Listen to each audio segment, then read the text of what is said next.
আজ ন্যায় বিচার নেই, এই কারণে মামুনুল হক জেলে। ন্যায় বিচার নেই, এই জন্যে মাওলানা রফিকুল ইসলাম খান জেলে। ন্যায় বিচার নেই, এই জন্যে ডাক্তার শফিকুর রহমান জেলে। ন্যায় বিচার নেই, এই জন্যে আমিও বেকার 3 বছর অন্ধকারে থেকে আসলাম। খলিফার প্রথম কাজ ছিল এটা।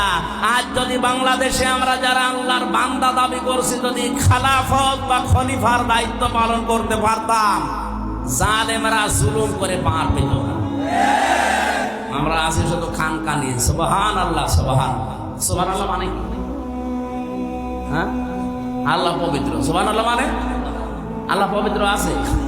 আল্লাহর আইন যেখানে না থাকে, মানুষের তৈরি করা আইন ওই জায়গায় চললে ওটা অপবিত্র হয়ে যায়। আর এটা সবচাইতে বড় জুলুম। কালিমাতুল্লাহি হিয়াল উলিয়া, আল্লাহর বাণী থাকা দরকার উপরে। এদেশের সবচাইতে বড় উঁচা জায়গা আমরা জানি সংসদ।